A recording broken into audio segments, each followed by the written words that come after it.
কোনো ব্যক্তি মারা গেলে তার পরিবার, পরিজন, আত্মীয়স্বজন ও প্রতিবেশীদের করণীয় কি? কোনো ব্যক্তি যদি মারা যান তাহলে সেক্ষেত্রে পরিবার, পরিজন, আত্মীয়স্বজনের বেশ কিছু করণীয় আছে। এর মধ্যে একটা করণীয় হলো যে তার মৃত্যুকে আল্লাহ তাআলা ফায়সালা হিসাবে মেনে নিয়ে তাদের প্রতি ঈমানের জায়গা থেকে বিলাপ না করা।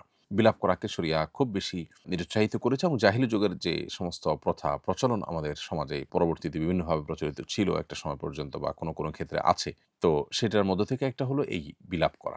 এজন্য মারা যাওয়ার পর বিলাপ করা, অনেকে দেখা যায় জামাকাপড় ছেঁড়াছিঁড়ি, আছড়াআছড়ি করেন এবং সহ্য করতে না পেরে অসহনশীলতার পরিচয় দেন। এগুলো আমাদের ঈমানের সাথে যায় না। এটা একটা বিষয়। এটা আমাদের পরিহার করতে হবে। দ্বিতীয়ত, দ্রুত কাফন-দাফনের ব্যবস্থা করা।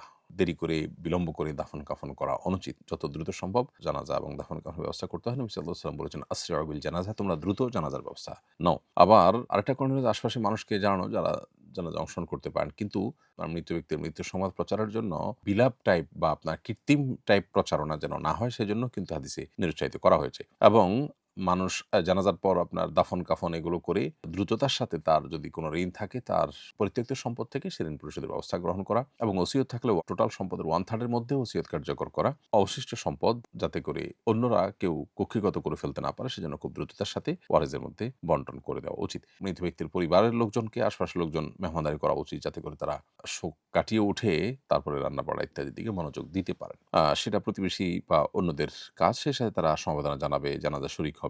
এই কাজগুলো তাদের করণীয় অংশ। আমার কাগজপত্র নকল করে আমার নামে উপবৃত্তির টাকা তোলা হয়েছে। পরে সেই টাকাটা আমাকে দেয়া হয়েছে। কিন্তু বাস্তবে আমি এই উপবৃত্তি পাওয়ার যোগ্য নই। এখন শরীয়তের দৃষ্টিতে আমার করণীয় কি?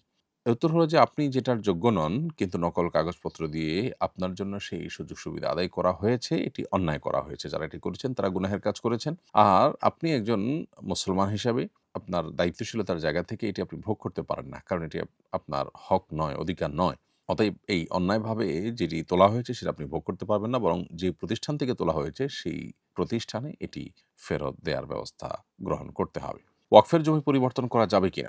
আমার নানা রাস্তার পাশে একটি জমি কবরস্থানের জন্য ওয়াকফ করে গেছেন। এখন আমরা চাচ্ছি এই জমির পরিবর্তে রাস্তা থেকে তুলনামূলক দূরে অবস্থিত আরেকটি জমি কবরস্থানের জন্য নির্ধারিত করতে। এমনটা করা যাবে কিনা? উত্তর হলো না, ওয়াকফের জমি পরিবর্তন করা যাবে না এবং যেটা ওয়াকফ করে গেছেন কেউ সেটা আর বিক্রিও করা যাবে না, পরিবর্তনও করা যাবে না। এটা যে জন্য ওয়াকফ করে গেছেন সেটার জন্যই ফিক্সড হয়ে যাবে এবং এক্ষেত্রে পরবর্তীতে ওয়ারিসরা পরিবর্তন বা চেঞ্জ করার অধিকার সংরক্ষণ করেন না। পরিষ্কারভাবে সহিহ মুসলিম হাদিসে নবী সাল্লাল্লাহু আলাইহি ওয়াসাল্লাম এ ব্যাপারে নিষেধাজ্ঞা আরোপ করেছেন। যে বাড়িতে কেউ মারা যায় সে বাড়িতে নাকি ৩ দিনের ভেতর চুলায় আগুন ধরানো যায় না। এ বিষয়ে ইসলাম কি বলে? এটা সম্পূর্ণ কুসংস্কারাচ্ছন্ন কথা। কোনো বাড়িতে কোনো মানুষ মারা গেলে সে বাড়িতে আগুন ধরানো যাবে না, এমন কোনো বাধ্যবাধকতা নেই।